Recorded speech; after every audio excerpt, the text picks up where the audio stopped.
मोदी जी के वकील हरीश साल्वे की शादी में देश का भगोड़ा, देश का लुटेरा, भ्रष्टाचारी ललित मोदी नाच रहा है। भारत की सरकार ने, भारत देश की अदालत ने जिस ललित मोदी को भगोड़ा घोषित कर रखा है, वो नरेंद्र मोदी जी के वकील की शादी में बड़े मजे से नाच रहा है।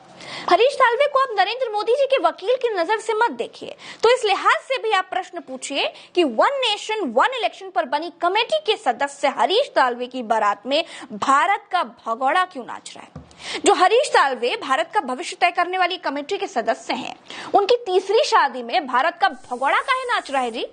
क्या भारत के प्रधानमंत्री नरेंद्र मोदी का संरक्षण भारत माता से गद्दारी करने वाले भारत के भगोड़े ललित मोदी को हासिल है? क्या इसीलिए भारत के भगोड़े ललित मोदी को भारत की सरकार पिछले 13 सालों से नहीं पकड़ पा रही है? ये तो वही वसूली वाली सरकार है। वसूली सिर्फ सीएए के प्रदर्शनकारियों से होगी क्या? 700 करोड़ लेकर भागे भगोड़े को बारात में नाचने के लिए बुलाया जाएगा? वाह! नरेंद्र मोदी का डंका वैसे तो पूरी दुनिया में बजता है, पूरी दुनिया उनके ऑटोग्राफ के लिए उनके पीछे भागती है, लेकिन भारत माता के साथ विश्वासघात करके भागे भगोड़े को नरेंद्र मोदी अपनी 9 साल की सरकार में भी भारत नहीं ला पाए। मोदी सिर्फ मुंह से फर्जी गारंटियां लेते हैं। मोदी आज तक किसी भारत के भगोड़े उद्योगपति को हाथ नहीं लगाए हैं। विजय माल्या, नीरव मोदी, ललित मोदी, मेहुल चौकसी सब मौज काट रहे हैं। सिर्फ इतने ही भगोड़े नहीं है दोस्तों, प्रभात खबर की रिपोर्ट के मुताबिक ऐसे 72 और हैं जो भारत को लूट कर विदेश भाग गए। मोदी जी केवल भगोड़ों के लिए कानून बनाए हैं और उस कानून को अचारदानी में बंद कर दिए हैं। ऐसे भगोड़ों के लिए मजबूत से मजबूत हमने कानून बनाए हैं। नरेंद्र मोदी दिन रात लोगों को टीवी से, रेडियो से, रैलियों से नैतिक शिक्षा का चंद्रामृत चटाते हैं, भ्रष्टाचार पर प्रहार करने की गारंटी भी देते हैं, लेकिन मोदी की भ्रष्टाचार पर प्रहार की गारंटी फर्जी है। संसद से, लाल किले से, रैली से, हर जगह से फर्जी गारंटी देते हैं, झूठी गारंटी देते हैं। मेरी गारंटी है, हर घोटालेबाज पर कार्रवाई की गारंटी मोदी के जीवन का कमिटमेंट है। ये मेरे अपने व्यक्तित्व का एक कमिटमेंट है कि मैं भ्रष्टाचार के खिलाफ लड़ाई लड़ता रहूंगा। ललित मोदी मिल ना रहा होता, फरार होता, छिपा होता तो समझ में आता कि देश के भगोड़े को मोदी सरकार पकड़ नहीं पा रही है, लेकिन भारत का भगोड़ा मोदी जी के वकील की तीसरी शादी में मौज से नाच रहा है। मोदी के वकील Harish Salve one nation one election वाली कमेटी के सदस्य भी बनाए गए हैं। सरकार को सब कुछ मालूम है, लेकिन ललित मोदी नहीं पकड़ा जा रहा है। तो फिर इसका क्या मतलब समझा जाए? इसका मतलब तो यही हुआ कि नरेंद्र मोदी चाहते ही नहीं है कि ललित मोदी ये भगोड़ा पकड़ा जाए। मोदी जी इतने बड़े कथावाचक हैं कि देखकर अनदेखा करने पर भी प्रवचन कर देते हैं, दूसरों को ज्ञान देते हैं, लेकिन खुद धृतराष्ट्र बने रहते हैं। हम आंख भी बंद कर देते हैं।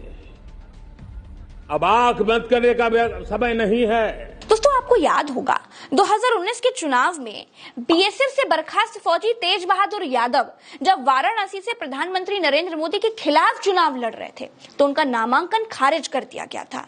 सुप्रीम कोर्ट में मोदी जी का वो वाला केस भी हरीश साल्वे ने लड़ा था। गुजरात दंगों के समय भी हरीश साल्वे को न्याय मित्र बनाया गया था। अटल बिहारी सरकार में हरीश साल्वे को सॉलिसिटर जनरल बनाया गया था।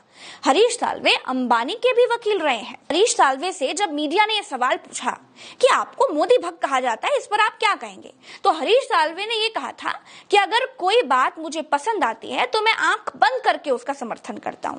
यही मेरा माइंडसेट है। इसके लिए जिसे जो कहना है वो कहे। अब दूसरी तरफ की भी रिश्तेदारी समझ लीजिए, तभी तो आपको पूरा खेल समझ में आएगा। दोस्तों, हरीश साल्वे मोदी जी के खासम खास हैं, ये तो आप समझ गए, लेकिन आदरणीय भगोड़े ललित मोदी जी किसके खास हैं, ये भी आपको जानना चाहिए। भगोड़े ललित मोदी जी भी बीजेपी की स्वर्गीय नेता सुषमा स्वराज जी के खास थे। कांग्रेस ने तो खुलकर कह दिया था कि सुषमा स्वराज ने ललित मोदी को भगाने में मदद की थी। सुषमा स्वराज ने भी मान लिया था कि मानवता के नाते ललित मोदी को ट्रैवल वीजा दिलाने में उन्होंने मदद की थी। अमित शाह ने भी कहा था कि सुषमा स्वराज जी ने केवल मानवता के नाते ही मदद की थी। जो कुछ भी मैं कह रही हूँ दोस्तों, वो बहुत ईमानदारी से और बहुत जिम्मेदारी से कह रही हूँ। जिन्हें भारत की अदालतें भगोड़ा कह रही हैं, वो किनकी मदद से भाग रहे हैं? क्यों सरकार उनको नहीं पकड़ पा रही है? सुप्रीम कोर्ट को इसका स्वतः संज्ञान लेना चाहिए। भारत से 700 करोड़ लेकर भागा ललित मोदी लंदन में रहकर अपना धंधा संभाल रहा है। करोड़ों का उसका टर्नओवर है, मजे कर रहा है। लंदन से राहुल गांधी को ट्वीट करके गरिया रहा है। मोदी जी के वकील की शादी में नाच रहा है और नरेंद्र मोदी झूठा सच्चा भाषण बांट रहे हैं। दोस्तों आज के लिए तो इस सच्चे वीडियो में इतना ही। सच को ज्यादा से ज्यादा शेयर कीजिए, क्योंकि तमाम खतरों के बाद भी सच कहना मेरी यानी आपकी प्रज्ञा मिश्रा की जिम्मेदारी है, और इसे आगे बढ़ाने की जिम्मेदारी किसकी है? आपकी है। नमस्कार, राम राम, दुआ सलाम, जय हिंद।